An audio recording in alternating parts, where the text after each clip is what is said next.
ఈ వేసవిలో ఎండల నుంచి ఉపశమనం కోసం కొబ్బరి నీళ్లు తాగాలంటారు. అసలు కొబ్బరికాయలోకి నీళ్లు ఎలా వచ్చాయో ఎప్పుడైనా ఆలోచించారా? చెట్టుపై ఎక్కడో ఎత్తులో కాసే కొబ్బరి బొండంలోకి తీయని, చల్లని నీళ్లు ఎలా వస్తాయో ఇప్పుడు చూద్దాం.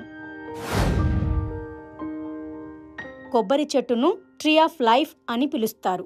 కొబ్బరి చెట్టులోని ప్రతి భాగం మనకు ఏదో ఒక విధంగా పనికొస్తుంది. వేసవిలో మన దాహార్తిని తీర్చి తక్షణ శక్తిని అందించే పోషకాలు కొబ్బరి బొండంలో ఉంటాయి. ప్రపంచవ్యాప్తంగా ఉష్ణమండల ప్రాంతాలు, దేశాల్లో కొబ్బరి చెట్లు ఎక్కువగా కనిపిస్తుంటాయి. ఆకుపచ్చని రంగులో లేతగా ఉండే కొబ్బరికాయలో ఎక్కువ నీరు ఉంటుంది. ముదిరిన తర్వాత గోధుమ రంగులోకి మారిన కొబ్బరికాయలో గుజ్జు ఎక్కువ, నీళ్లు తక్కువ ఉంటాయి. అసలు ఈ నీళ్లు ఎలా తయారవుతాయో తెలియాలంటే దాని నిర్మాణం గురించి తెలియాలి. కొబ్బరికాయలో ఎక్సోకార్ప్, మీసోకార్ప్, ఎండోకార్ప్ అని పిలిచే 3 పొరలు ఉంటాయి. ఎక్సోకార్ప్ అంటే కొబ్బరికాయ పైపొర. ఇది ఆకుపచ్చని రంగులో మెత్తగా ఉంటుంది. ఆకుపచ్చని పొర కింద పీచులా ఉండే పొట్టును మీసోకార్ప్ అంటారు. ఎండోకార్ప్ అంటే కొబ్బరి టెంక. లోపలి తెల్లని గుజ్జును ఎండోకార్ప్ రక్షిస్తుంది. ఎండోకార్ప్లో 2 భాగాలుంటాయి. ఒకటి గుజ్జు, దీన్ని ఎండోస్పెమ్ అని పిలుస్తారు. లేత కొబ్బరికాయలో మృదువుగా జెల్లీలా ఉండే ఈ గుజ్జు కాయ ముదిరిన కొద్దీ గట్టిపడుతుంది. రెండవది టెంకలో ఉండే నీరు. కొబ్బరికాయ ఎదిగే క్రమంలో టెంకలో సహజంగానే నీరు ఏర్పడుతుంది. కొబ్బరి నీరు ఒక వడకట్టిన ద్రవమని నేషనల్ ఇన్స్టిట్యూట్ ఆఫ్ హెల్త్ అనుబంధ సంస్థ నేషనల్ సెంటర్ ఆఫ్ బయోటెక్నాలజీ ఇన్ఫర్మేషన్లో ఒక అధ్యయనం చెబుతోంది. చెట్లు జైలం, ఫ్లోయం నాళాల ద్వారా నీరు, పోషకాలను గ్రహిస్తాయి. ఇందులో జైలం నాళాల ద్వారా వేళ్ల నుంచి కొబ్బరికాయలోకి నీళ్లు వెళ్తాయని ఆ అధ్యయనం పేర్కొంది. కొబ్బరి బొండంలో నీరు తయారయ్యే విధానాన్ని ఈ అధ్యయనం వివరించింది. కొబ్బరి చెట్టు వేళ్లు దాదాపు 1 నుంచి 5 మీటర్ల లోతు వరకు భూమిలోకి వ్యాపించి ఉంటాయి. ఈ వేళ్లు చుట్టుపక్కల నేల నుంచి పోషకాలతో కూడిన భూగర్భ జలాలను గ్రహిస్తాయి. తర్వాత ఈ నీరు కాండం ద్వారా పైకి రవాణా అవుతుంది. చివరకు కొబ్బరికాయలోకి చేరుతుంది.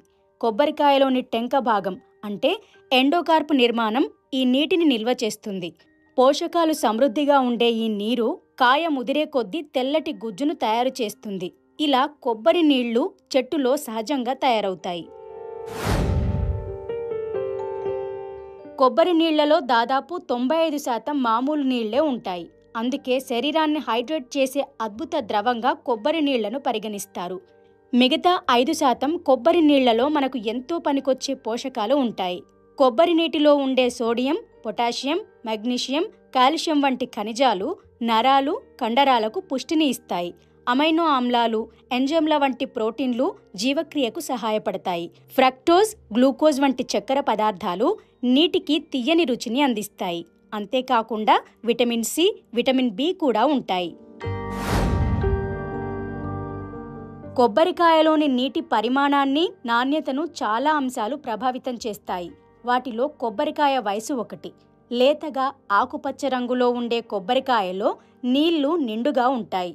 6 నుంచి 8 నెలల వయసున్న కొబ్బరికాయలను లేత కొబ్బరిగా పరిగణిస్తారు. వీటిలో 300 మిల్లీలీటర్ల నుంచి 1 లీటర్ వరకు నీళ్లుంటాయి. ముదిరిన కొబ్బరి అంటే 12 నెలలు లేదా అంతకంటే ఎక్కువ వయసున్న కొబ్బరిలో తక్కువ నీరు ఉంటుంది. ఎందుకంటే అందులోని తెల్లటి గుజ్జు ఈ నీటిని పీల్చుకుంటుంది. వర్షపాతం కూడా ఇందులో పాత్ర పోషిస్తుంది. ఎక్కువ వానలు పడితే కొబ్బరిలో నీరు ఎక్కువ చేరుతుంది. కరువు పరిస్థితుల్లో పెరిగే కొబ్బరి చెట్లలో కాయ వరకు చేరే నీటి శాతం తక్కువగా ఉండటం వల్ల అందులో నీళ్లు తక్కువగా ఉత్పత్తి అవుతాయి. సారం లేని నేలలు, చెట్టు మొదలు నుంచి కాయ వరకు ప్రయాణించగల ఖనిజ లవణాలు లేకపోతే ఆ నీటి నాణ్యత తక్కువగా ఉంటుంది. అనారోగ్యకరంగా జబ్బుపడిన చెట్లకు చిన్న కాయలు కాస్తాయి. వాటిలో చాలా తక్కువ నీరు ఉంటుంది. నేలను పరీక్షించడం, సేంద్రియ ఎరువులు వాడటం వంటి సుస్థిర వ్యవసాయ విధానాలను పాటించడం ద్వారా కొబ్బరి చెట్లలో పోషకాలను కాపాడవచ్చు. తద్వారా నాణ్యమైన కొబ్బరి నీళ్లను పొందవచ్చు.